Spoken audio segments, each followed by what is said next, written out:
O painel 5 com o tema Biogás na geração de energia elétrica, modelos de negócio, e o painel 6 com o tema Do micro ao macro, entendendo a microbiota. Para o painel 5, chamamos ao palco o moderador Rogério Meneghetti, representante da Itaipu Binacional. Rogério Meneghetti é mestre em Engenharia Elétrica. Atualmente é superintendente de energias renováveis na Itaipu Binacional. E os palestrantes: Igor Urazaki, representante da Gás Verde. Igor Urazaki é especialista em energia e possui mais de 12 anos de experiência. Atualmente é head de energia na Gás Verde. Péricles Pinheiro, representante da CHP Brasil. Péricles é empresário, diretor de desenvolvimento de negócios da CHP Brasil. Atua no setor de biogás há mais de 10 anos e no setor elétrico há mais de 30 anos. Luciane Neves Canha, representante da UFSM. Luciane Canha é doutora em Engenharia Elétrica, professora titular da Universidade Federal de Santa Maria, UFSM, e pesquisadora do CNPq. Também vamos conhecer 2 cases neste painel 5. O case Ecotec com Travis Tully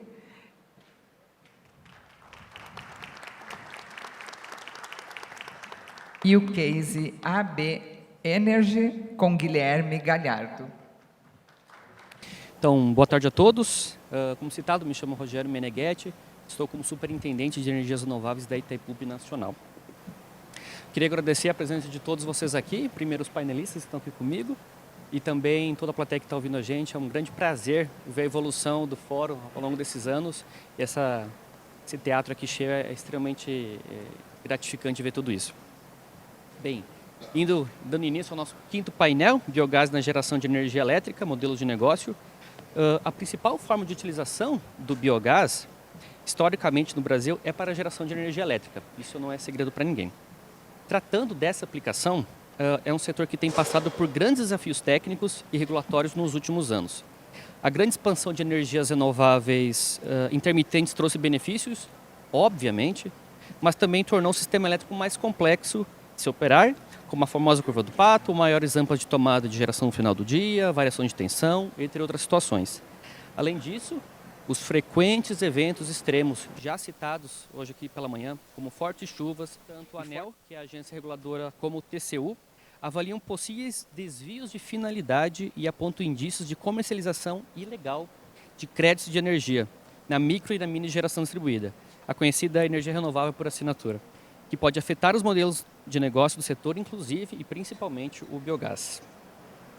Já no mercado livre, os baixos valores de comercialização de energia e a tendência de manutenção desse patamar nos próximos anos apresentam um desafio para o biogás. Isso já havia sido sinalizado no ano passado no fórum, inclusive eu era o moderador deste painel, e os números mostram que houve uma estagnação no número de plantas e capacidade instalada.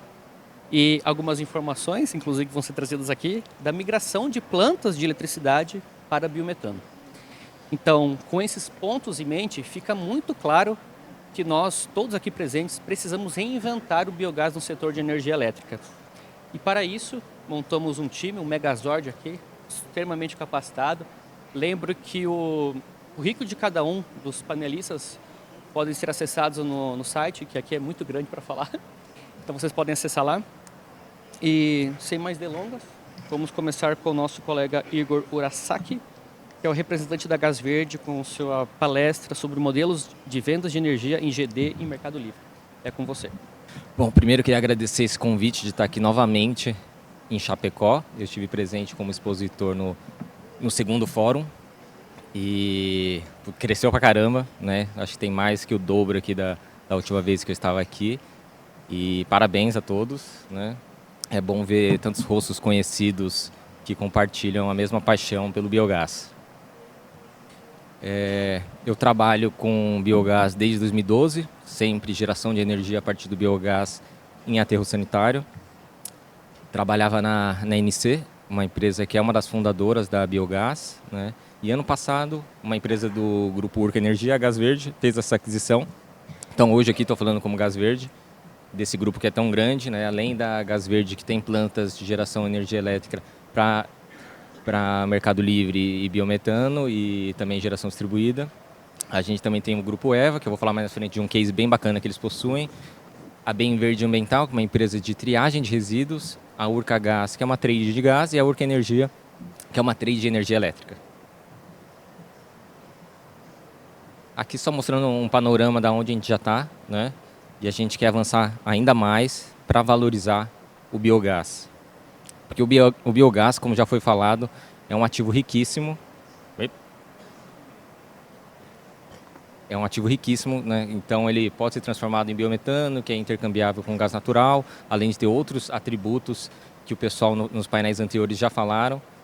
A energia elétrica, que é o nosso tema de hoje, além, né, de se a gente conseguir fazer a captura do CO2 para usar em indústrias de bebidas, ou como também foi falado, né, junto com hidrogênio verde, produzir os combustíveis sintéticos, né, que os e-fuels, né, que estão no hype agora, muito na Europa, daqui a pouco já vem para cá.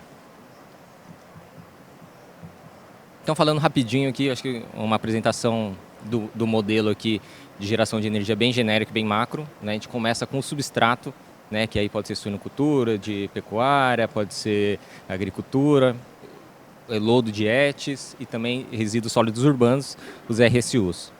Então, entrando no biodigestor no aterro sanitário, vai sofrer a decomposição, vai gerar o biogás e nele, depois desse processo, a gente faz uma purificação, né, tirando a umidade, H2S, siloxanos, que faz muito mal para os motores, injeta nos motores a combustão ou turbinas, e aí essa energia é injetada na rede da distribuidora local. E aí já vem um grande ponto positivo do biogás, que é o quê? Ele está sempre perto da carga, né? Então a geração está próxima da carga e isso faz com que a gente tenha menos investimentos em grandes linhas de transmissões e os impactos que elas causam também. Fora isso, né, o biogás é uma fonte renovável, não intermitente, né, não depende de chuva, de sol, de vento, despachável e armazenável, né. Acho que um dos melhores exemplos para a economia circular, né, porque o resíduo, né, que é o final de uma cadeia, de algum processo, ele volta como o início de uma cadeia de um processo de energia, né. Isso ainda reduzindo a emissão dos gases de efeito estufa e ainda tendo crédito de certificados de energia para quem quer comprovar a questão de escopo, emissão.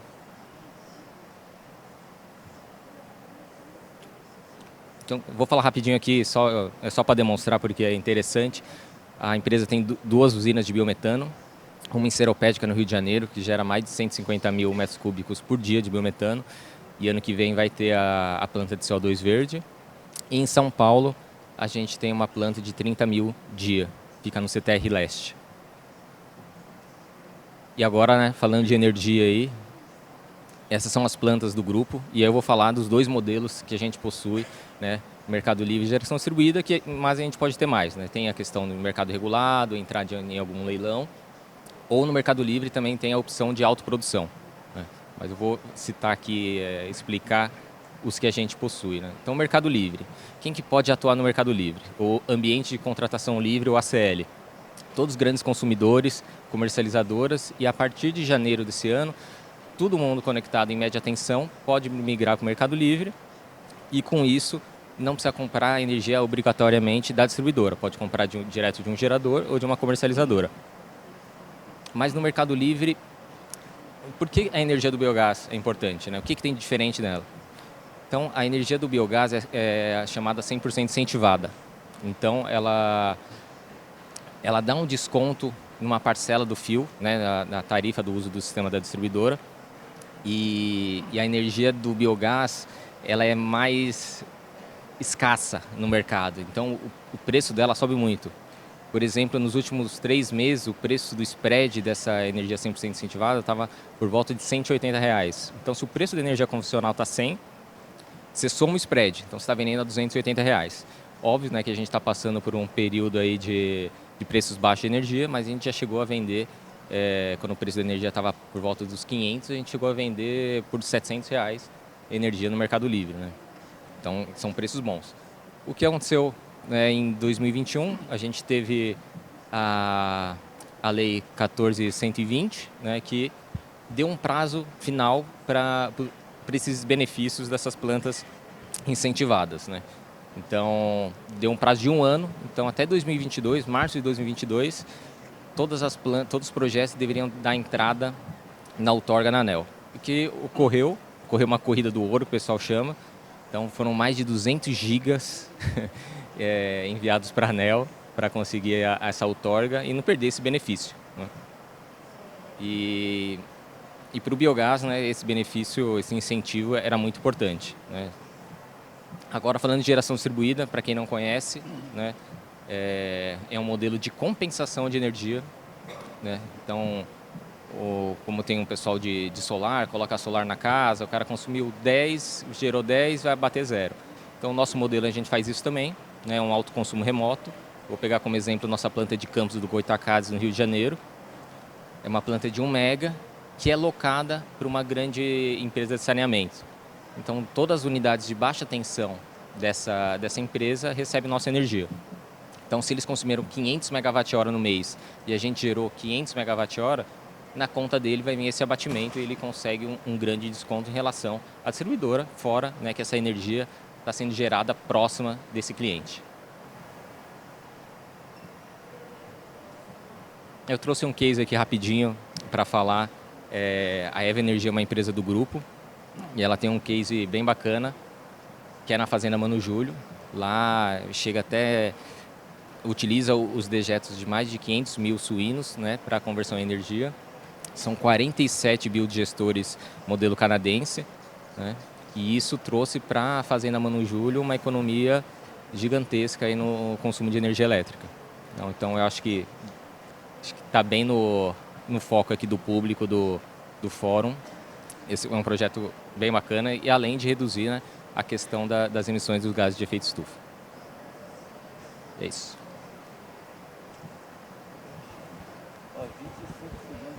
Sobrou tempo. É meu.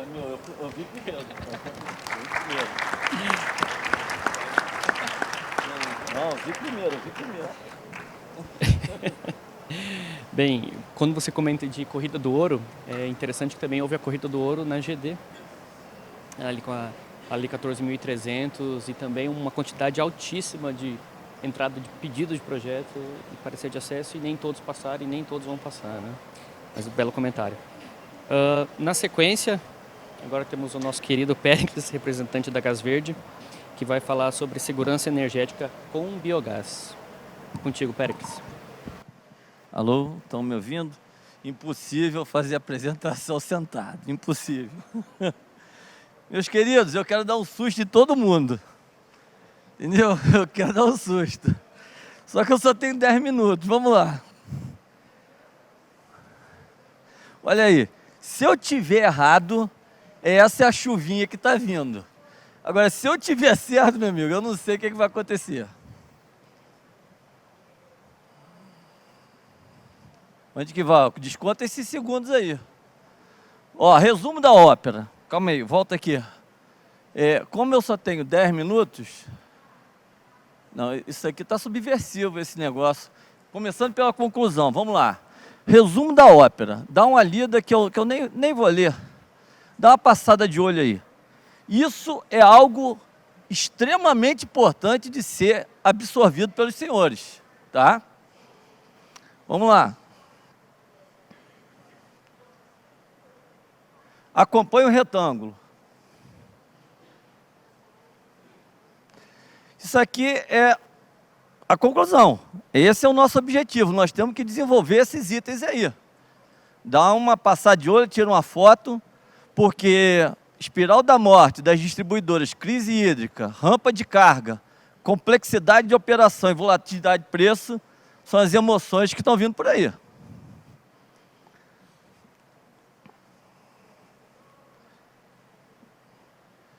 Essa é a missão do biogás. Nós temos um papel, nós temos capacidade de ser parte da solução para o problema que está vindo aí.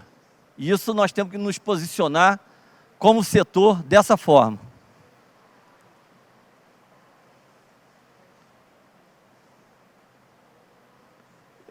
Esse aqui está subversivo. Aí. Não, não, não, não. Para esse relógio. Aí. Para o relógio.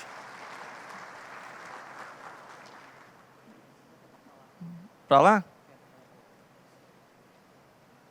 Não, está subversivo. Não, não. Zero esse. Zero. Eu estou apertando, gente. Aperta aí para mim. Aí. Isso é emoção, viu? Isso é emoção. É emoção da apresentação. Pronto, vamos lá. Bom, isso aí é um alerta, né? Pessoal que está no fim de linha, entendeu? Suinocultor, produtor de biogás, se prepara porque a oscilação vai aumentar. E com força. Vamos dar uma olhada. Agora que começou a apresentação.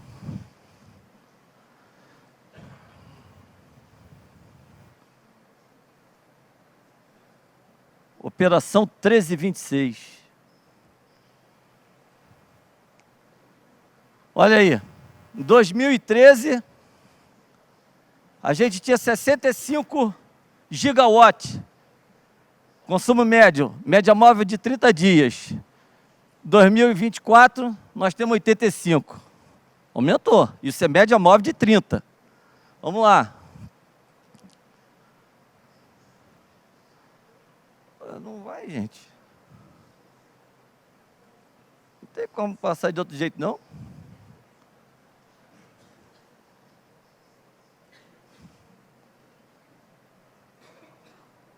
Aí, ó. Segue o retângulo. Isso é demanda máxima instantânea diária. É o pico de demanda. 80 em 2013. 102 em março agora.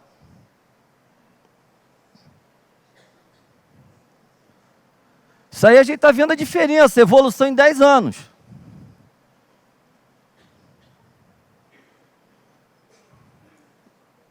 Vai ficar difícil. Não vai não. E aí? Qual é a ponta de carga e qual vai ser a carga, a energia necessária?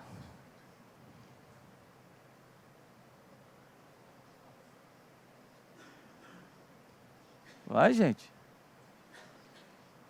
Já foi 5 minutos e eu apertando aqui. Vamos ver o tamanho da boca do jacaré.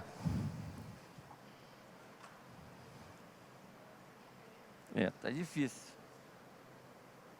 Onde que é o sensor aqui?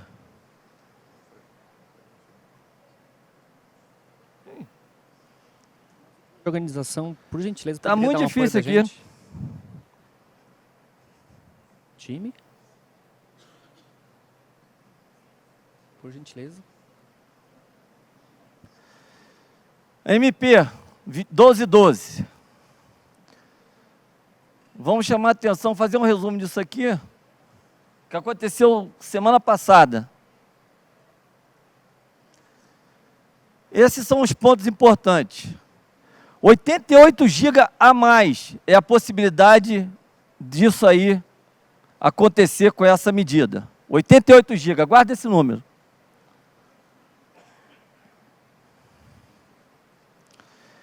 Essa é a boca do jacaré, é a geração eólica. Olha só como é interessante isso. Isso demonstra a dificuldade de operar o sistema elétrico.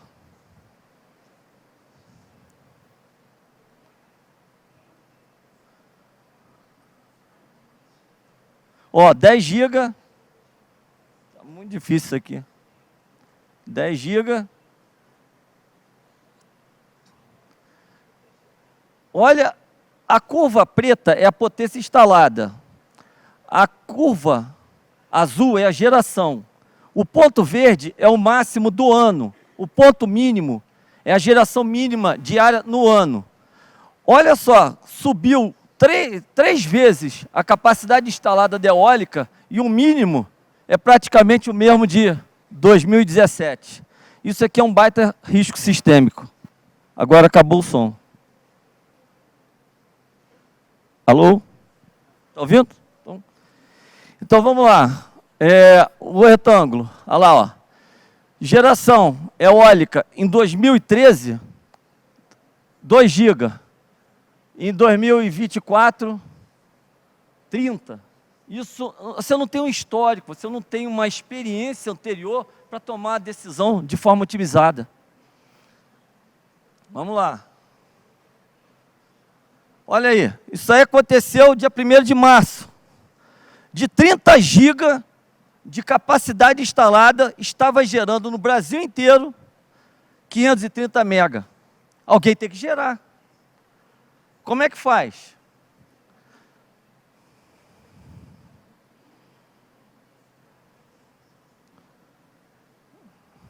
Não vai. Vamos analisar a capacidade instalada de eólica e solar em conjunto. Olha lá, 13, 2 GB. Em 24, 43. Isso é muita coisa. É uma operação completamente diferente em 10 anos.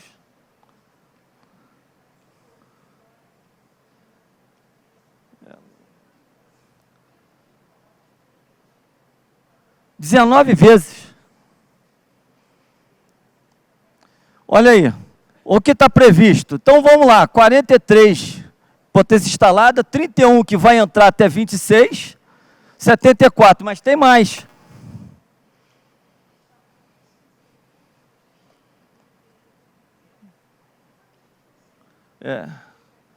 Vamos lá, MMGD. Em 2013, nós tínhamos 2 megawatts. Agora nós temos 28.000 megawatts. Isso é totalmente diferente.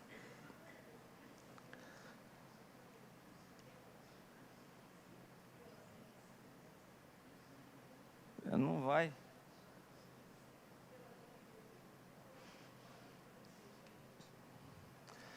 Isso aí é a capacidade, acréscimo diário.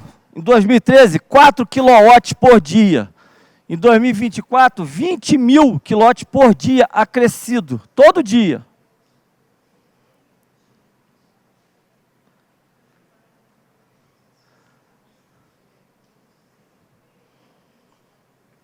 Então vamos somar tudo, 43, 31, mais 28, 103 de fonte intermitente, mais 20 megawatts por dia. Isso aí é grave.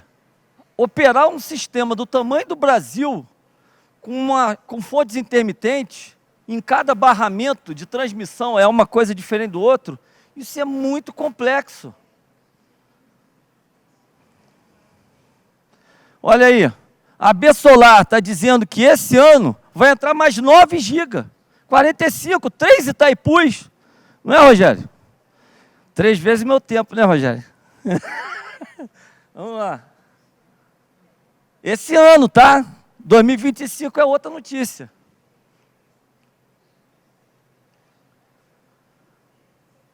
E aí? Até 26, quantos giga? Essa apresentação aí é do Operador Nacional do Sistema. Eu vou me basear daqui para frente nela. Olha, opa, volta.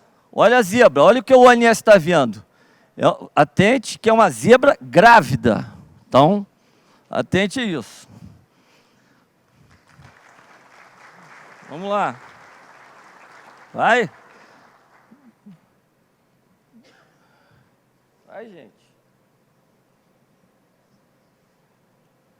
Não sei como é que faz. Olha aí, isso aí é a curva do ONS. A curva vermelha e azul é a carga bruta. A azul clara é a carga líquida, é o que está no fio. E essa diferença é provocada pela MMGD. Então, a geração distribuída fotovoltaica está empurrando a curva de carga para baixo. Isso é um problema. Olha aí, essa coincidência cria um risco sistêmico. E nós temos que atender a carga. Quem atende a carga? Hidráulica. Nesse dia aí, ó, em 3 horas, nós tivemos que acionar do zero, partindo do zero, dos Itaipus, partindo do zero para ter a carga de um dia.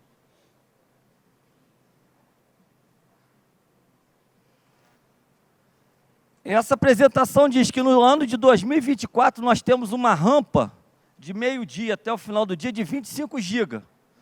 2028 de 50 GB. Isso é extremamente preocupante.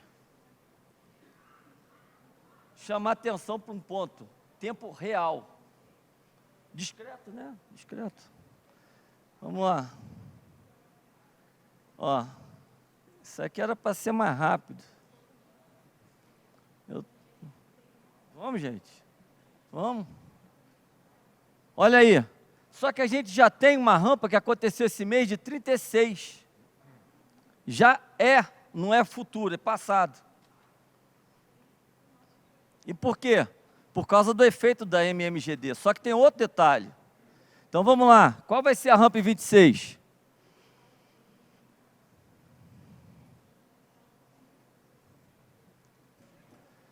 A pilha de geração, ela tem que ser muito bem definida para atender a carga. Como é que isso acontece? A nuclear, ela é flat, não varia nada.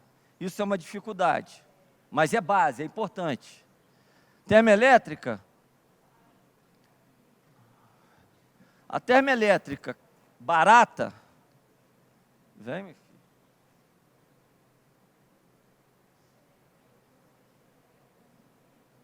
A termoelétrica barata, ela é igual à nuclear, não varia. A cara, ela consegue atender a curva de carga. A solar foi isso, é um morro que sobe e desce. A eólica, ela tem um fundamento durante o dia, até tem uma certa complementaridade, mas isso cria dificuldade de operação. Novamente, quem atende Péricles, a carga Péricles, é... por favor, 2 minutos para concluir. Tá. Quem atende a carga é a hidráulica. A hidráulica que segura o sistema, a frequência 60 Hz. Olha só, choveu muito, tem muita água no reservatório, está tranquilo. Mas olha o passado, será que nunca mais vamos ter crise hídrica? Olha lá. Isso aí é chuva. Choveu muito nos últimos 2 anos, mas 2024 já não choveu tanto. Então, isso já é preocupante, só que tem muita água. Novamente, 13h24. Vamos lá. E se não chover, como é que faz? Com uma rampa daquela? Vamos lá. Olha a girafa. O Inés não está vendo o pescocinho da girafa. Não está. Vou dizer qual é o pescoço. Olha aí. Geração diesel no horário de ponta. A geração diesel no horário de ponta era para reduzir o custo de energia. Só que isso está deixando de existir. Por quê? É o ditado popular. A EP está sabendo, a EP está sabendo. Inclusive tem o Luiz Gustavo aqui que fez esse estudo junto comigo, na EP, quando ele estava na EP. Vamos lá. Vai, meu filho. Ó, tem 25 segundos que eu vi primeiro. Olha aí, olha só o que aconteceu em 2019. Tinha o pico de tarde, que o pessoal dizia que era ar-condicionado. Vai. Não dá. Aí, ó. Afundava 15 e voltava 9. Mas existe um pico nesse horário.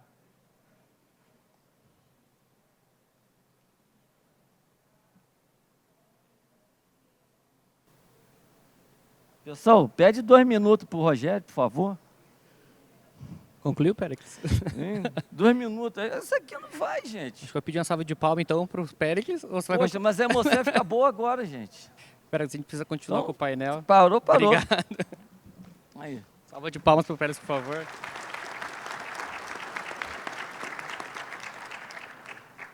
se alguém puder trazer um extintor para apagar o fogo do aparelhinho que deve estar quente.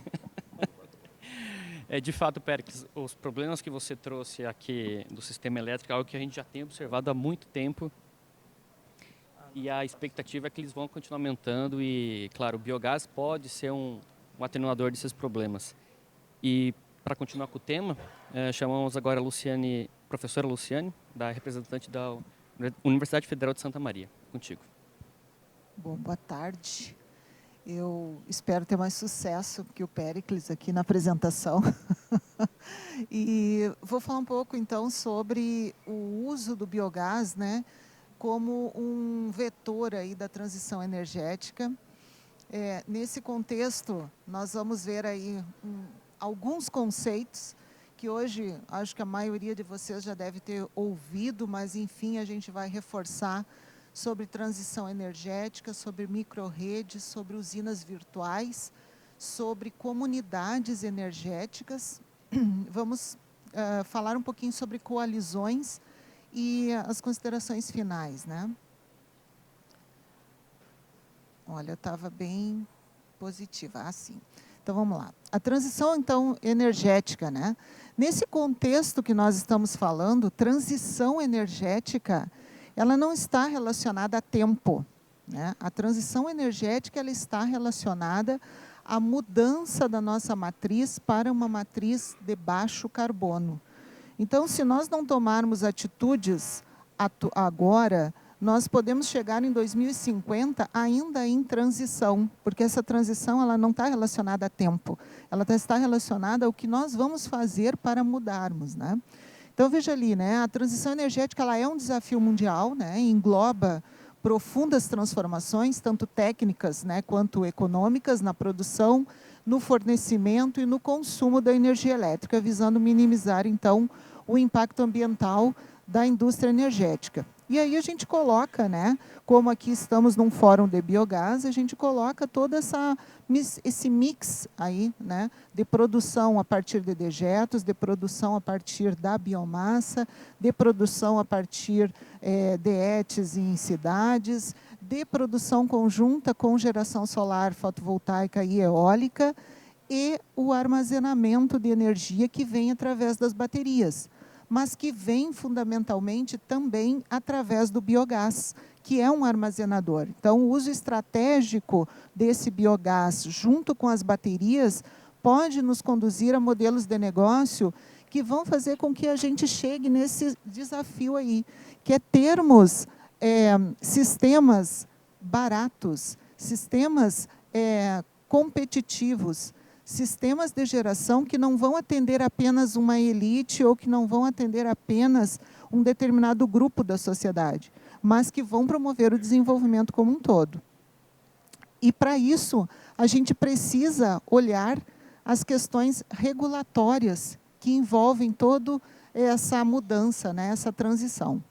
Bom, as alternativas que nós temos para acelerar essa nossa transição, no sentido de ferramentas, envolvem as micro-redes, que são uma das ferramentas que a gente vai falar aqui.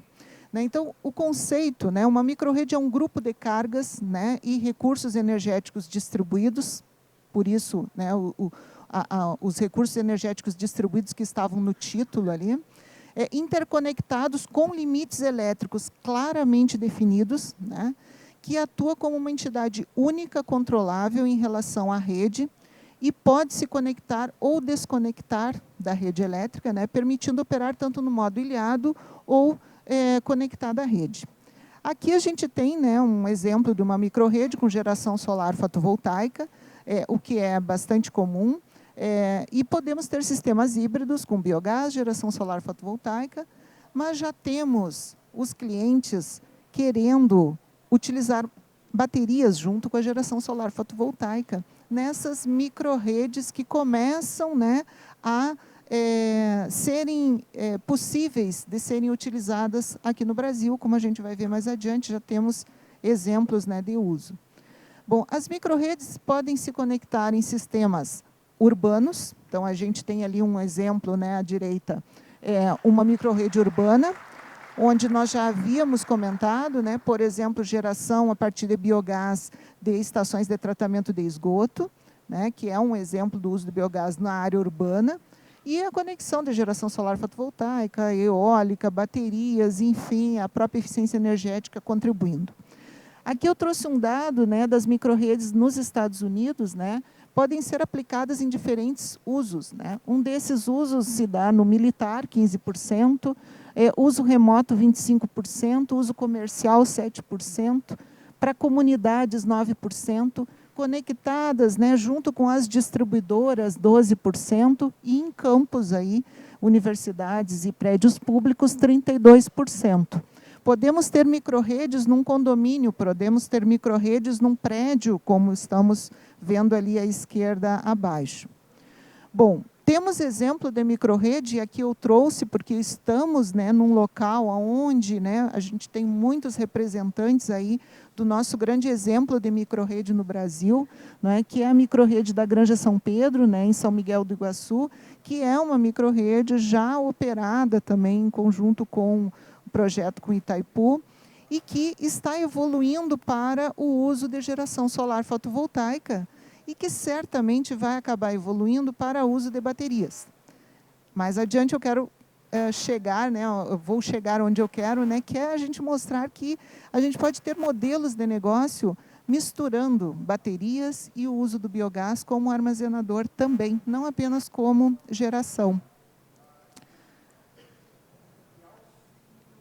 Está vendo bem, né, Péricles? Isso é praga, hein? Pois é. Então, aqui a gente tem, né, aquilo que eu já tinha comentado, né, um exemplo de uma microrrede na Universidade do Texas, na Texas Tech University, nos Estados Unidos, que fica na cidade de Lubbock, onde nós temos geração solar fotovoltaica e baterias em conjunto com essa microrrede, e que também tem uma geração com biomassa a partir de resíduos de tratamento de esgoto. Tá? Então, são modelos que estão nos conduzindo a essa transição energética. Bom, as usinas virtuais, elas se diferem aí das microrredes, né, por serem uma rede de unidades geradoras de energia descentralizadas, normalmente de média escala, né, bem como um conjunto, né, também de consumidores de energia e sistemas de armazenamento flexíveis, né. As usinas virtuais podem estar dentro de uma microrrede, como eu posso ter usinas virtuais que se compõem a partir de outras microrredes, ou não ter nenhuma relação com microrredes. Aonde eu tenho conjunto de geradores que podem se reunir no sentido de oferecer energia para o sistema, eu posso formar uma usina virtual. E isso é interessante do ponto de vista social também, além de ambiental, porque você permite que geradores de pequeno porte ofertem a sua energia, porque eles vão fazer parte dessa usina virtual com um percentual que lhe cabe de acordo com o que é gerado por esse produtor. Então, as usinas virtuais, elas têm um foco mais econômico. As microrredes têm um foco mais técnico, no sentido de oferecer à distribuidora possibilidades de desconexão daquela carga na rede, de operação ilhada daquele sistema, ou até de oferta de serviço ancilar. Isso é do ponto de vista técnico. Claro que o econômico e o ambiental, eles estão juntos. A gente só está dando uma prioridade, no caso da microrrede, para o aspecto técnico. No caso das usinas virtuais, o aspecto econômico é o mais relevante, porque aqui a gente está tendo uma oferta de energia para o sistema, aonde eu vou ter uma transação de energia nesses mercados.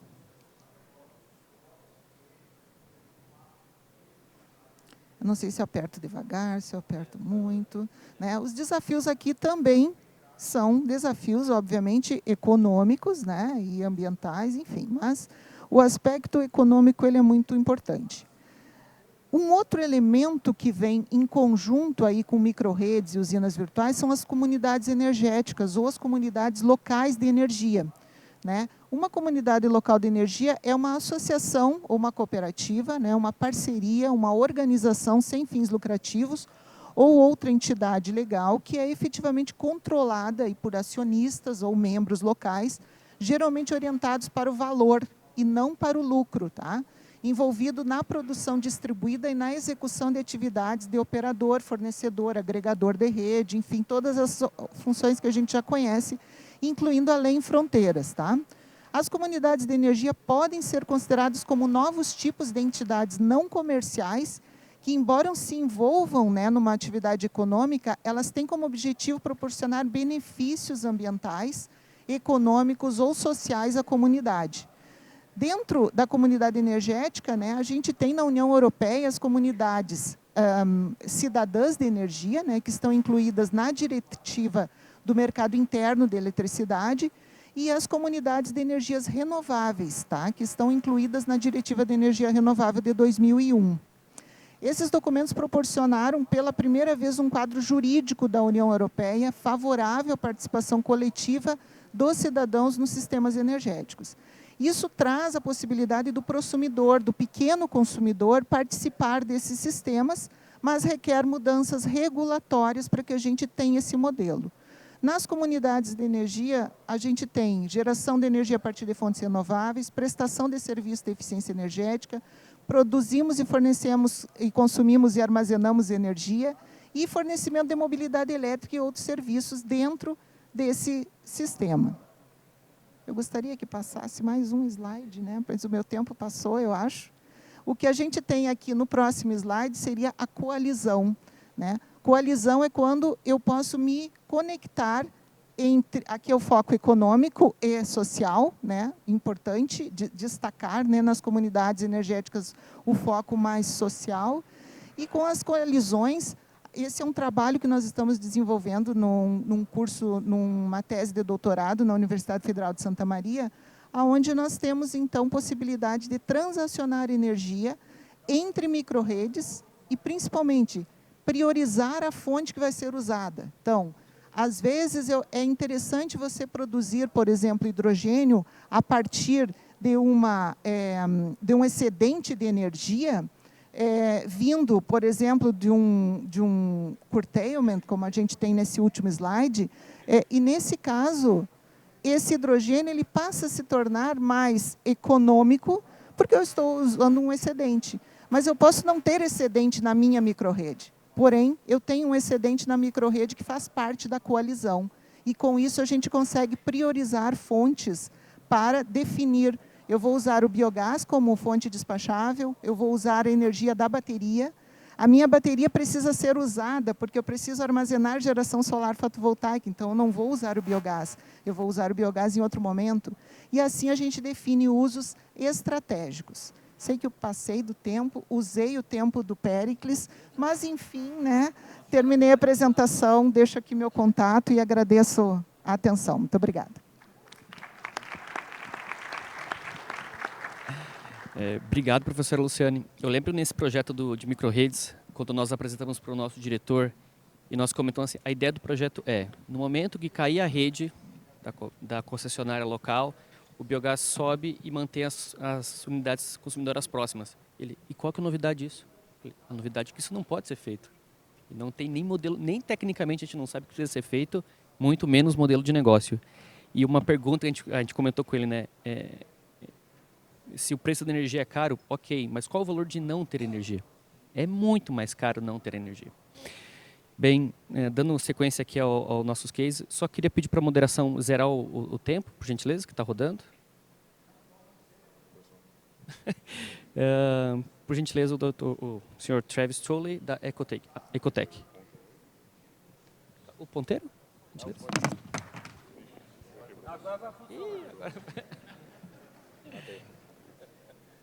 Por favor, Travis. Está escutando aí, não? Tá escutando. Então, eu sou Travis Tooley, aqui no Ecotec. Sou diretor de engenharia. Vou explicar bem rápido, aqui 10 minutos é bem puxado, mas vamos lá. Ecotec, só um background do Ecotec. Ecotec é uma empresa americana, origem americana. Estamos 17 anos aqui no mercado brasileiro. Trabalhando principalmente na parte do aterro sanitário, captação de biogás, instrumentação, equipamento para redirecionar esse biogás para aproveitamento energético. Tanto geração de energia quanto combustível renovável. Eita, pessoa mesmo. Agora foi.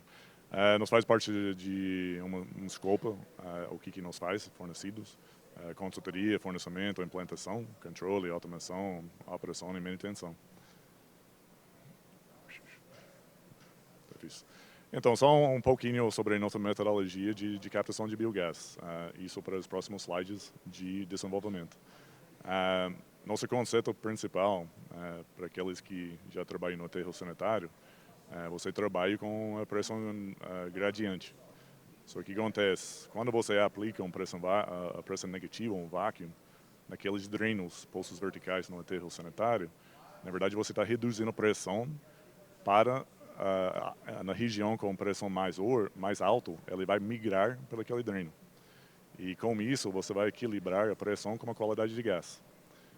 Isso é muito importante, tanto geração de energia, mas mais importante ainda para a parte de biometano.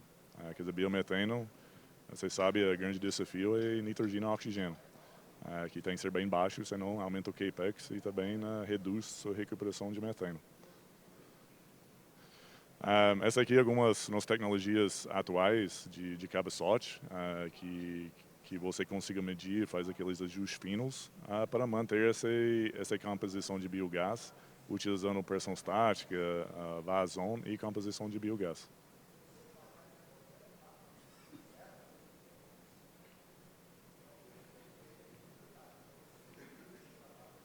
Tem um ponto aqui, em algum lugar, espera aí, vou checar. Agora foi. Bem rápido, já foi. Mas a manta selante na outra slide, era uma manta selante que é importante quando você faz a parte de captação de biogás, que você faz o selamento daquele dreno para garantir, quando você aplica esse vácuo, essa pressão negativa, que não vai entrar, obviamente, oxigênio e nitrogênio. Você conseguiu potencializar esse biogás que você está capturando. Hoje nós estamos desenvolvendo na verdade tem um vídeo aqui no lado, mas eu acho que ele não vai rodar. Hoje tem um desenvolvimento de um cabeçote automatizado, que está no nosso stand lá também. Para aqueles que querem uma coisa mais detalhada, está bem puxado aí, mas o que acontece? Esse cabeçote ele vai funcionar em relação de pressão estática, você consiga medir na pressão estática e a vazão que está saindo do próprio poço vertical, ou dreno. O que acontece? Você ainda, nesse primeiro ponto, você tem que ir lá com um analisador de biogás, faz a leitura, e depois com isso, você vai definir sua pressão estática. Quando você conseguir definir sua pressão estática, para equilibrar aquele biogás que está saindo do maciço, você inserir um set point. O set point pode ser inserido remotamente, pode ser em casa, você vai inserir a set point que deseja. E o que acontece? Com isso, ele vai funcionar em duas formas. Você consegue manter sua qualidade utilizando esse set point de vácuo. Porque como todo mundo sabe que trabalha no sistema de captação, a parte do sistema é variável. Ele pode aumentar ou reduz conforme o soprador do biogás na planta. Só que a questão assim, nossa válvula modulante, ele vai trabalhar em cima desse set point. Se você bota, sei lá, por exemplo, menos 2 milibar. Se a pressão no sistema vai aumentar, ou menos 60, menos 80, menos 100, a válvula vai ajustando para manter essa menos 2 milibar no próprio pulso. Que é importante, especificamente para a parte de biometano, mas também é importante para a geração de energia. Quer dizer, o que acontece? Essa pressão estática que você está medindo é importante para equilibrar junto com uma compensação. Porque quando você está equilibrado, você não tem risco de forçar muito pela cobertura e aumentar seu nitrogênio e oxigênio no processo. So, esse desenvolvimento hoje tem instalado no aterro sanitário, que nós estamos testando na fase de teste. Igual eu falei também lá, tem que dá para explicar um pouco mais no stand. Vamos lá.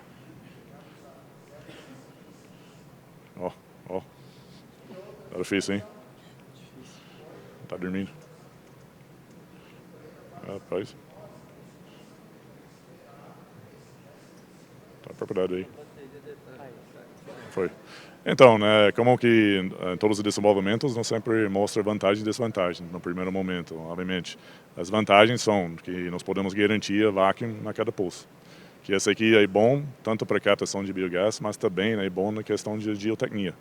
Quer dizer, aqueles que trabalham no aterro sanitário sabem que tem as questões de geotecnia, que você não consegue garantir pressão negativa ou vácuo na cada dreno no aterro sanitário. Só acho que questão com isso, esse sistema, nós podemos dar a garantia. Também, se alguma coisa, desligamento na planta acontece, todas as válvulas abrem 100%. So, você não tem um risco em termos de pressurizar no parte do parte de geotecnia, que todo mundo fica preocupado no aterro sanitário. A melhor controle em termos de ajuste remotos, equipado obviamente com alarmes, entretravamentos, se algo acontece. E a questão você vai minimizar o monitoramento em campo. E também, igual eu falei, na parte de biometano. É importante para maximizar a biogás, mas também não vai ter impacto na parte de nitrogênio e oxigênio. E as desvantagens? Desvantagens, no momento, obviamente, o investimento está mais elevado do que normal, mas tem que ver custo-benefício em relação de funcionamento dele. Esse é o primeiro momento, eu falei, manualmente tem que ir lá faz uma leitura como analisador portátil. Mas esse aqui é o primeiro momento. Mas futuramente ele vai ter uma opção de oxigênio. Também lá no stand nós temos um sistema de microareação. Microareação, esse aqui é um sistema que já está instalado num biodigestor até aqui no Paraná. Hoje ele, obviamente, acho que a maioria das pessoas já conhece a microareação. Você vai injetar ar no sistema e você consegue, como oxigênio, faz a oxidação do próprio H2S, para reduzir o H2S na saída. E nesse teste que nós estamos fazendo, esses aqui são os dois gráficos que saem da nossa telemetria. A telemetria própria, que nos faz todas as leituras, tanto no composição de biogás como H2S, metano, CO2, oxigênio, e H2S na saída do biodigestor, depois injetando ar dentro do processo. Como você já viu aqui no gráfico, eu peguei 2 pontos, tanto no H2S quanto oxigênio na injeção e também na metano. Se você via nesse ponto, a ppm era 1036 ppm no H2S. Depois ele caiu com uma injeção do oxigênio. Normalmente esse processo, nessa aplicação específica, que é suinocultura, normalmente ele leva 5 ou 6 horas para ele reagir. Como você já viu também, a metano não altera. A metano ainda continua linear, ou seja, essa injeção de ar, oxigênio, ele não tem um impacto negativo na parte de metano e nessa concentração. As vantagens, obviamente, a redução significativa de parte H2S, também um controle bem simples via telemetria. Se você consegue fazer set points, você consegue fazer tudo isso aqui sentado na sua casa. E também, a melhor custo-benefício, porque se você pensa as outras alternativas de mídia, etc., quando os projetos são menores, você sabe que a CAPEX ou OPEX pode ser mais elevado. E também, como eu mostrei os gráficos lá, não tem nenhum impacto na parte de metano. E a operação é bem fácil. Desvantagens, obviamente sempre tem. Né? Quando você faz injeção de ar, igual que eu tinha falado, para geração de energia, não tem muito problema. Quando você vem para processos de biometano, eles são outros. Você não quer entrar muito na nitrogênio no processo.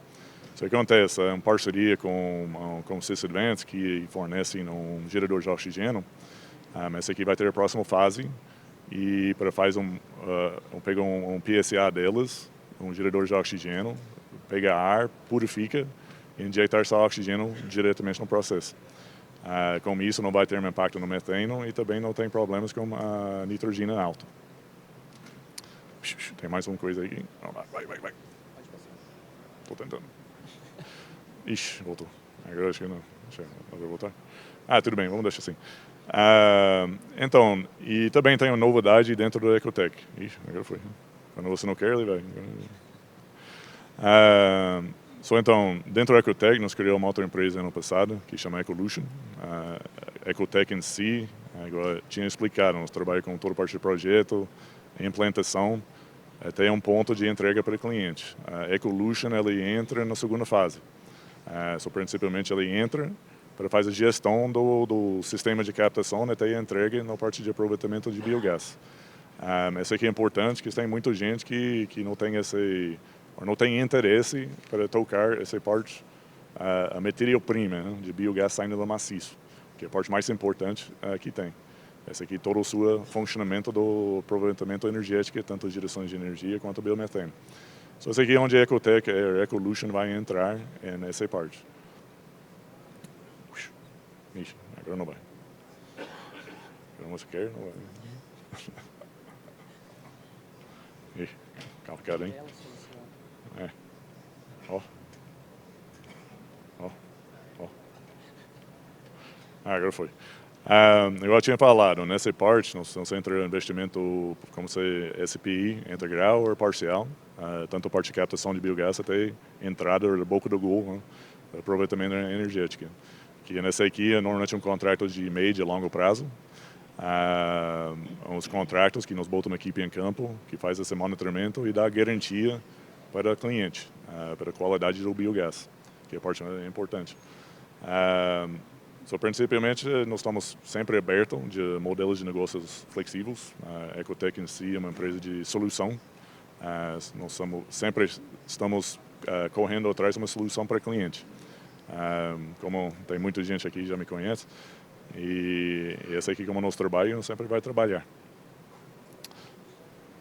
Aqui, ó. Chegou no último. Ixi, agora desligou tudo. Mas nós estamos aqui no stand 31, se alguém tem mais dúvidas ou perguntas, estamos à disposição. Obrigado.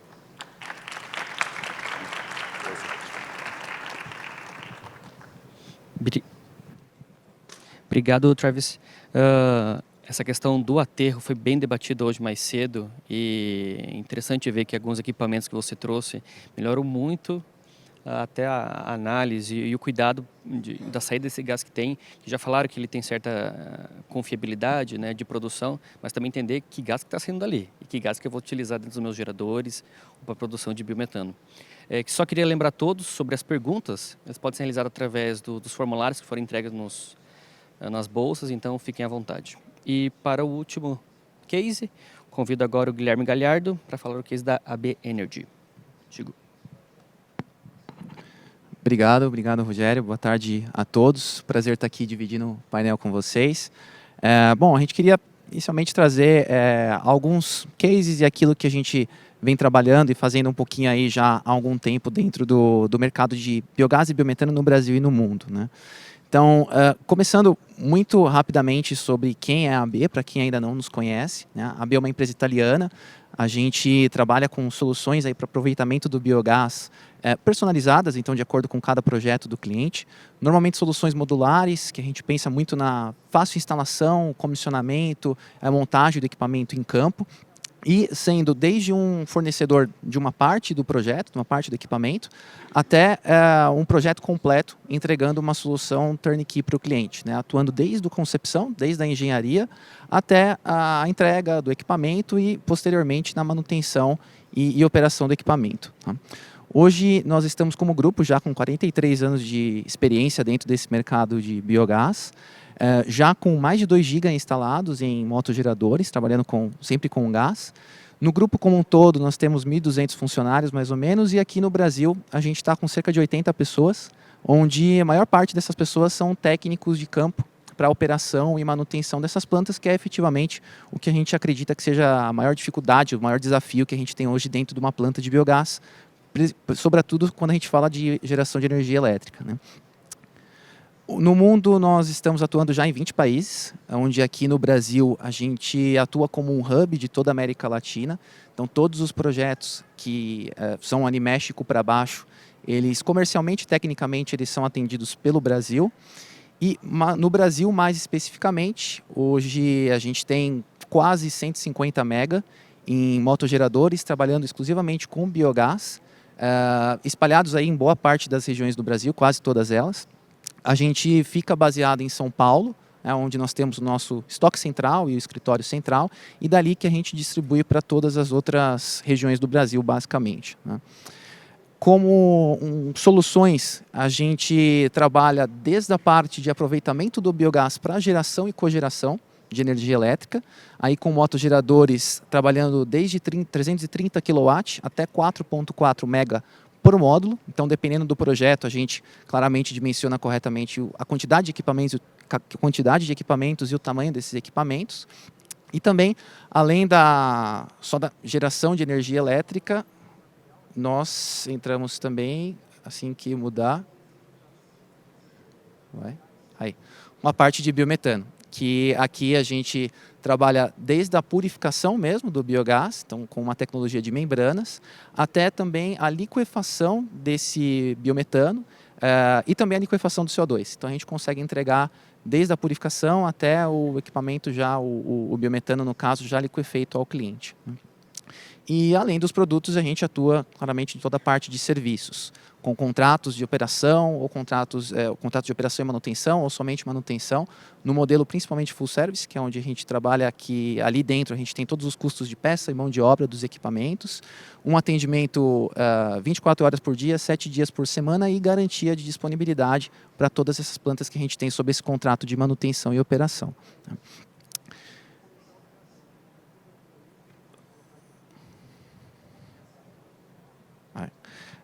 Algumas referências do que a gente tem já de alguns cases dentro do mercado. Alguns deles aqui já são bastante conhecidos, inclusive mesmo de Minas do Leão. Ele, 2 anos atrás, em Caxias, foi das plantas que estava dentro do circuito de visita, dentro do fórum.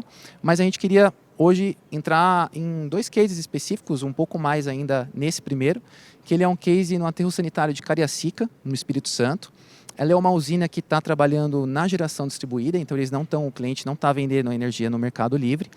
E aqui hoje nós temos 5 motogeradores instalados, de 1,1 mega cada um deles, mas a gente começou na concepção do projeto, nós fizemos um estudo junto com o cliente de capacidade de biogás, de produção do biogás do aterro sanitário, e nós, juntamente com o cliente, decidimos começar com o dimensionamento da planta de extração e captação do gás, pensando numa quantidade total, mas a gente fez o projeto faseado. Então, começamos primeiro com 3 motogeradores de 1,1. A partir da instalação, da operação e quando começou a geração mais constante do biogás, e aí que sim começou a ser queimado no flare o excedente do biogás, a gente entrou com os outros 2 motogeradores. Normalmente a gente dimensiona de fato essa parte do tratamento e captação do gás pensando num total, mas aí dos motogeradores, até por uma questão de dilacionamento do CAPEX, a gente entra em função da quantidade de biogás que a gente tem. E juntamente com esses 2 novos motogeradores, que são os mais recentes, a gente instalou também uma planta de tratamento de siloxano, que ela hoje, trabalhando em conjunto com os motogeradores e com todo o sistema, ela entrega para a gente uma disponibilidade para essa usina de acima de 98% na realidade, né? Hoje, os 3 primeiros motogeradores eles estão um pouco mais de 30 mil horas de operação já, e os outros 2 mais recentes eles estão batendo aí 1.900, 2.000 horas cada um deles, né? Esse aqui é um resultado de fato desse case onde a gente instalou junto a essa planta de tratamento de siloxano. Aqui é uma diferença importante que a gente conseguiu já ver de cara nesse projeto. Nessa linha, nesse gráfico, né, a linha verde ela mostra a evolução do silício dentro do óleo, né, em função das análises de óleo que a gente foi tirando.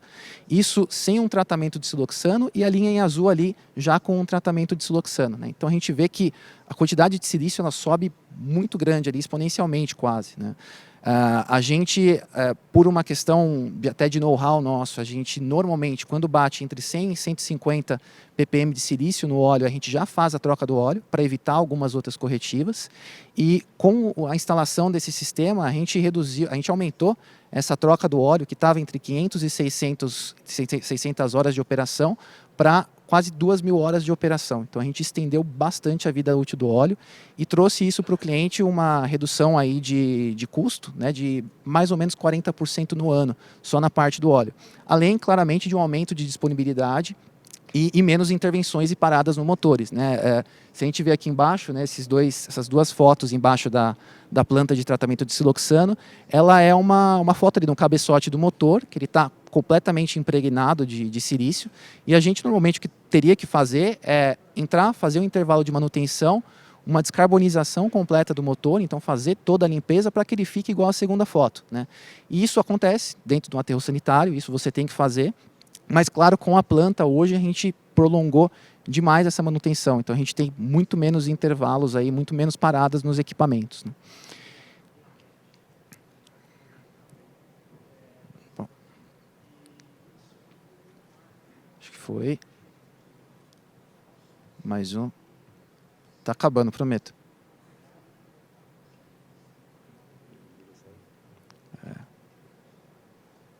Agora parou de vez.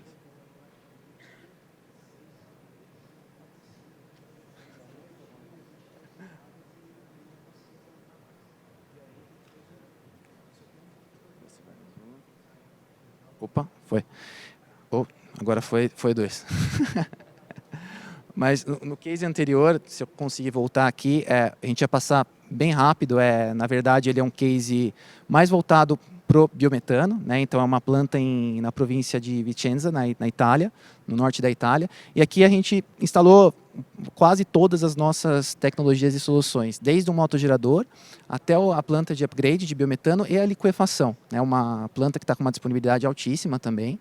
E aqui, na realidade, a gente quis apresentar mais aqui pela questão do motogerador aqui, que o cliente ele optou por instalar também um motogerador. Então, a planta concepção é de venda de biometano, porém aqui nesse caso ele optou justamente por uma resiliência energética para a planta.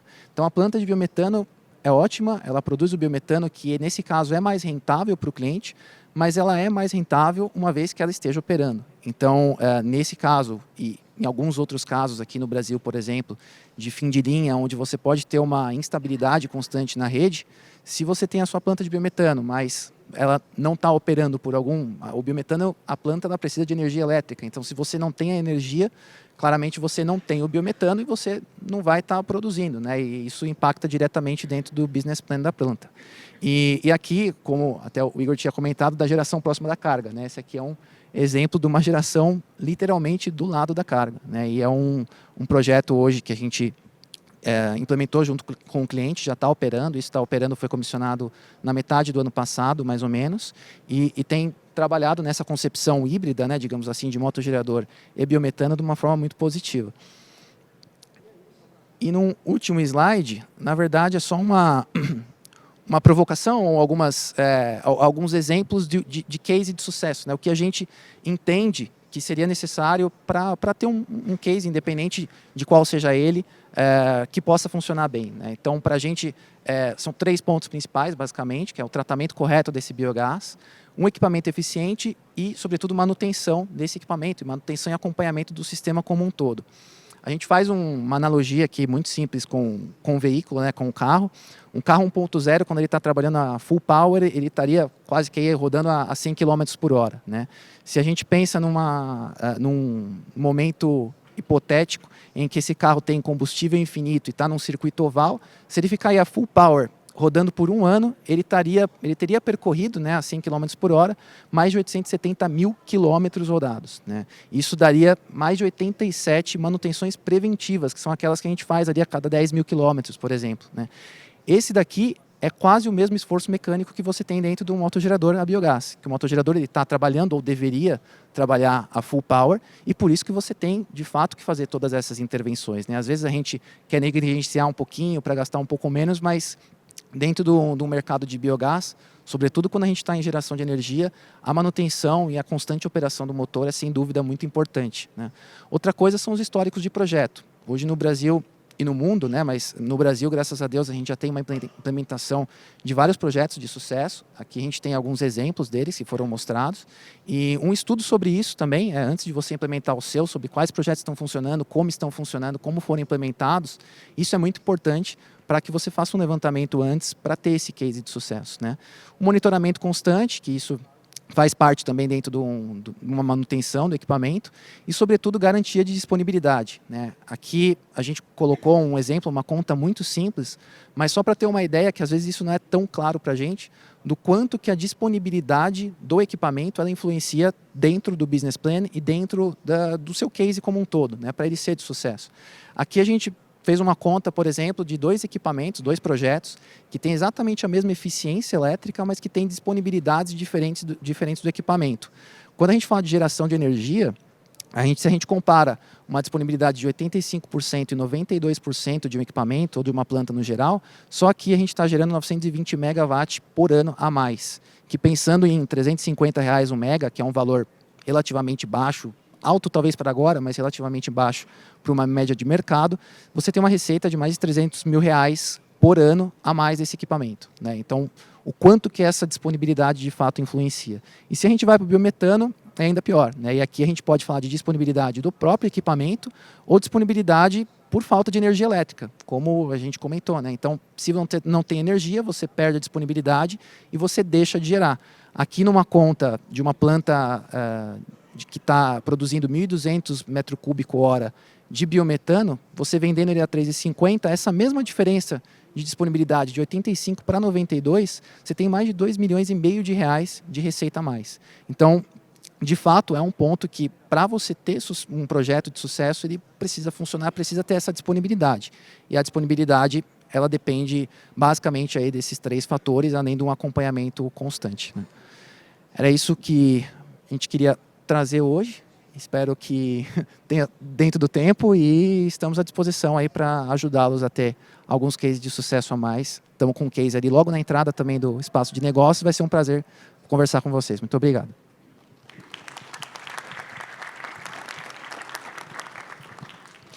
Obrigado, Guilherme. É extremamente interessante ver como esses pequenos ganhos que você tem manutenção periódica, lá no final do ano, dá um baita valor. E aqui, como a gente está falando de numa dificuldade para encontrar modelos viáveis, nessa dificuldade que está sendo no setor elétrico, então ter esses pequenos ganhos incrementais ao longo do ano muda todo o negócio lá no final de uma vida útil de um projeto. Bem, passamos agora para a parte de perguntas. Como o Pérez está muito afim de falar, Pérez, a primeira pergunta vem bem para você. Você entende que caso tenhamos um recorde de pico de energia instantânea em um momento em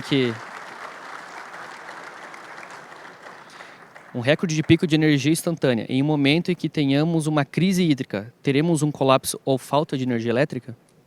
Então, o sujeito adivinhou o slide que ia vir na frente, porque é exatamente isso. O slide a seguir, que a gente de repente pode fazer uma live, né, numa outra oportunidade e ter espaço de discussão, é que a GD está empurrando a carga diária para baixo no meio do dia. E o gerador diesel, que está deixando de existir, que eu estimo que chegou em torno de uns 20 gigawatts no dia, quem migra para o mercado livre desliga o diesel. Então, nós estamos tendo um efeito, um abaixando no meio do dia e o outro subindo no final do dia. E é exatamente essa a pergunta. Aonde vai parar isso? Hoje, ninguém sabe aonde vai parar o pico de energia. E quando falta chuva, e aí a gente está num período único, que nós tivemos Covid, chegamos na beirada do precipício em setembro de 21, tanto é que teve um leilão emergencial para ter térmica a gás de qualquer jeito.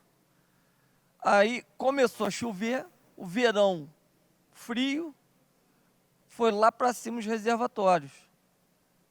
E a próxima crise? Porque a rampa que o ONS, que era a parte da girafa, que ele não estava vendo, diz que é 50 gigas, e hoje nós já temos rampa de 35, essa é a pergunta. Como que vai ser o pico em 2026? Por isso a operação 1326. Quer dizer, começa em 13 e 26. É uma janela onde houve mudanças estruturais significativas no setor elétrico, sem um conhecimento histórico da operação e os recursos energéticos distribuídos que estão entrando. Eu cortei mais meia dúzia de slides sobre veículo elétrico, que está entrando. A estimativa é a gente ter 300 mil veículos elétricos nesse ano, em dezembro desse ano. E se todo mundo plugar no final do dia, para onde vai isso? Então, respondendo é o seguinte, ninguém sabe. Ninguém sabe o que vai acontecer. Ninguém sabe. Obrigado, Pericles. Segunda pergunta do Daniel Picanso, é com metano, se eu li certo, para o Guilherme, da AB. Como é realizada a retirada e remoção de siloxano presente no biogás usado na geração de energia? Quais riscos e cuidados devemos considerar nesse processo / tecnologia? Obrigado pela pergunta. O processo que a gente utiliza para esse exemplo, né, de retirada de siloxanos, ele é um processo de um carvão ativado regenerativo, né? Então, ali na foto, não sei se deu para ver, a gente passou muito rápido, mas ele é um equipamento, uma solução onde nós temos 3 ou 4 tanques de carvão, né, onde um desses tanques ele está sempre regenerando, né? Então, ele está sempre em processo de regeneração desse carvão. Com isso, né, com esse processo regenerativo, a gente consegue uma vida útil de carvão aí de 12 a 13 meses, mais ou menos. Então, só após isso a gente faz a troca. E basicamente, o siloxano, né, ele fica retido ali dentro daquele carvão, uma vez saturado, e a gente entra dentro desse processo de limpeza do próprio carvão, né? E isso a gente tem nessas plantas, como o exemplo dessa planta que a gente mostrou. Temos em plantas, além dessa, temos outras 6 plantas aqui no Brasil, se não me falha a memória, que utilizam esse mesmo sistema, né? E ele é um equipamento que efetivamente, para o seu custo operacional, ele traz um benefício muito grande, muito importante. Além da geração de energia elétrica, que imagino que ele seja também uma dificuldade, e o siloxano é um problema para qualquer projeto de aterro sanitário, também quando a gente fala de biometano, né, a gente precisa fazer essa retirada do siloxano. E ele a gente, como desafio, né, é justamente tentar entender e implementar esse sistema no projeto que é o correto para a gente implementar. Então, por exemplo, alguns projetos, a gente sabe da dificuldade do siloxano, a gente tem o problema desse siloxano dentro do biogás, mas de repente eu tenho 1 ou 2 motogeradores ali instalados e, como custo operacional, é mais interessante até eu reduzir e ter mais intervalos de manutenção, trabalhar talvez com uma disponibilidade um pouco menor, pela questão do CAPEX do equipamento, que ele pode ser um CAPEX maior.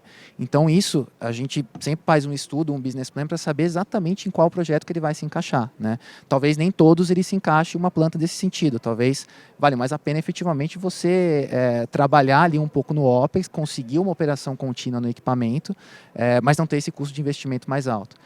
Então, o grande desafio é efetivamente o CAPEX, né? E não, infelizmente, não é todos os projetos que a gente acaba conseguindo implementar. Vale muito fazer um estudo e ver caso a caso onde que ele pode se enquadrar um pouco melhor. Perfeito, obrigado, Guilherme. Eu tenho uma pergunta agora para o Travis.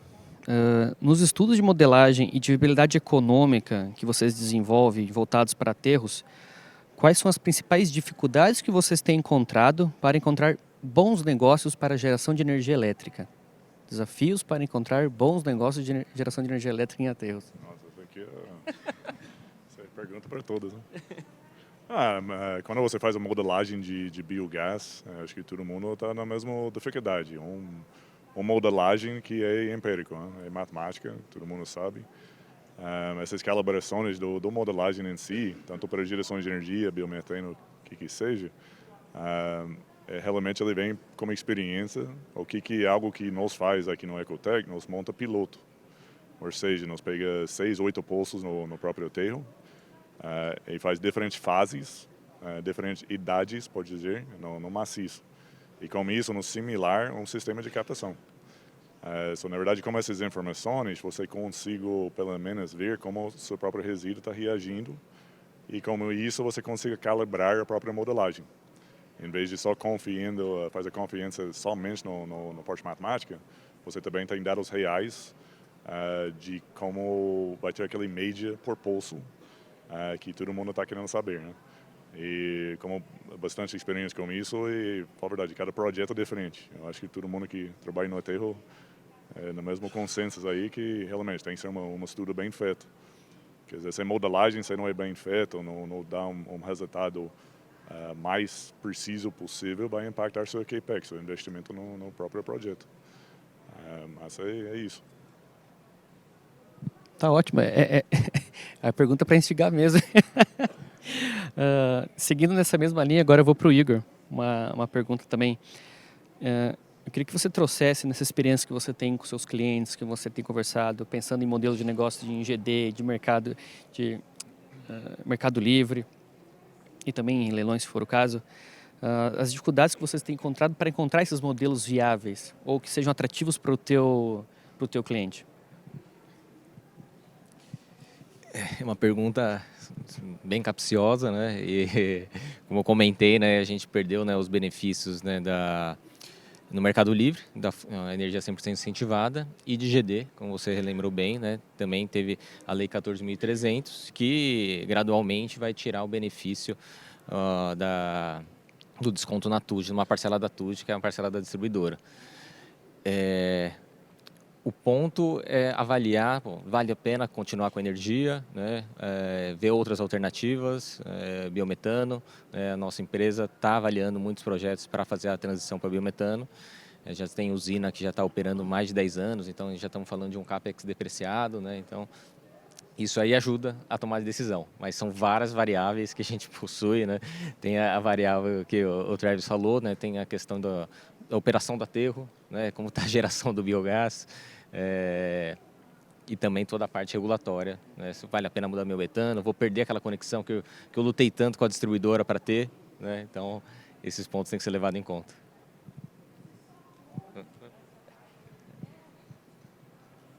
Eu nem tinha lembrado desse ponto de conexão que você luta para conseguir. Será que eu vou abrir mão nesse sentido? Ou talvez manter ele com uma geração mais baixa, né? E converter parte da usina para biometano pensando no negócio, né? Mas aqui eu estou defendendo energia elétrica, então... Luciane, uma pergunta para você, por gentileza. Considerando a criação de novos mercados energéticos impulsionados pelo biogás, na sua visão, quais são as oportunidades mais promissoras que você identifica e como as empresas podem se preparar para fazer a capitalização dessas oportunidades? O que a gente vê assim, em termos de oportunidades mais promissoras são as entradas, né, desses prosumidores ou dessas comunidades ou dessas cooperativas, como o modelo que a gente tem hoje, né, porque hoje nós não temos um modelo de comunidade energética aqui no Brasil, né? Então, hoje, nós olhamos a possibilidade do cliente esse atendido em média tensão, que ele já entra no Mercado Livre, né, ele já negocia essa energia gerada, a possibilidade dos agregadores, como a gente tem hoje, com a geração solar fotovoltaica, onde você tem uma fazenda que vai gerar energia para vários outros clientes que estão conectados, são clientes daquele agregador, com o biogás, né? Porque para que a gente olhe o mercado de biogás não como algo só como um excedente, né? Mas como o biogás, como uma geração solar fotovoltaica que nós temos, como geração eólica, como algo que tem que fazer parte desse contexto de mercado. E, na medida em que a ANEEL lança, então, possibilidade de sandbox regulatórios, que se abra para essas mudanças regulatórias que a gente precisa, aí sim a gente consegue ter modelos onde nós podemos ter microrredes ofertando serviços ancilares, que daí é um outro modelo, a oferta de capacidade no sistema e não só uma transação de energia, e as próprias comunidades energéticas olhando as suas necessidades, porque aí eles vão transacionar energia entre eles sem estar presos a um modelo de uma microrrede, né? Fazendo um aproveitamento local e esse excedente podendo ser utilizado por uma produção conjunta de hidrogênio, para uma produção conjunta de energia que vai ser, então, vendida no mercado. Eu acho que as oportunidades são muitas nesse sentido, mas principalmente olhar o biogás hoje de forma séria, não apenas como um excedente ou um resíduo, mas como uma fonte de oportunidade de armazenamento e de geração que a gente tem. Deixa eu dar uma complementada dentro dessa linha de raciocínio da professora, que era exatamente, no final da apresentação, era propor exatamente uma central virtual de energia, onde nós ofertaríamos exatamente, vamos dizer assim, capacidade, como a senhora falou, que seria térmicas distribuídas de despacho rápido, exatamente para atender aquele momento da resiliência ao sistema ou mesmo ao barramento. Porque a complexidade está em tal nível que pode ter uma determinada área que está tudo tranquilo, mas a outra pode estar abrindo o bico, pode estar tendo sérios problemas. Então, essas térmicas de despacho rápido, que é alvo do leilão que está acontecendo pelo Operador Nacional do Sistema, por exemplo, são térmicas que tem que estar despachando em 1h30 e que não pode passar de 8 horas em funcionamento. Então, porque o ONS já está entendendo que essa questão da rampa e do pico é fundamental. E com a colocação da professora e a apresentação dela, vai surgir modelos de despachos, vamos dizer assim, é até engraçado, são despachos centralizados de geração distribuída. Porque eu vou ter uma central virtual, que eu vou ter várias unidades distribuídas, que pode estar dentro, como foi dito, de uma microrrede, ou pode estar fora, ou várias microrredes conversando entre si, remotamente. Então, a parte boa da notícia ruim, que era o final, era que nós estamos realmente diante de um mundo onde a geração de energia elétrica a biogás ou mesmo a biometano, para transportar e atender uma carga que está com algum problema, não produz biogás ou está distante de um produtor de biogás, pode até estar conectado na rede, mas se a rede não fornece energia ou a qualidade é a pior possível, ele tem que resolver o problema dele. Então, diante disso, nós estamos passando não por uma transição energética, mas uma transformação de operação do sistema elétrico. E o biogás vai ter um papel importantíssimo. Perfeito. Obrigado, Luciano, e obrigado, Péricles. Só para concluir aqui o painel, conversando aqui com todo mundo, não é segredo para ninguém que tem diversos atributos que podem ser precificados pelo biogás, mas isso precisa ser feito. Então, isso depende de vocês que estão aqui, que gostam, que levam o biogás no sangue dentro da empresa. No momento que tem uma chamada pública da ANEEL, de qualquer outro ente, vocês têm que participar. Tem que ter a colocação da empresa de vocês, colocando posicionamento de entender que há problema no setor elétrico, que a gente tem uma fonte energética que está tão subutilizada. Que às vezes poderia ter uma rentabilidade extremamente maior caso tivesse pequenos gatilhos aqui na nossa regulamentação para a gente deixar ele mais atrativo. Então, queria agradecer a presença de todos os painelistas e os cases que foram apresentados. A gente sai daqui mais rico de informações com a participação de vocês. Então é isso, muito obrigado a todos que estão aqui com a gente. Valeu!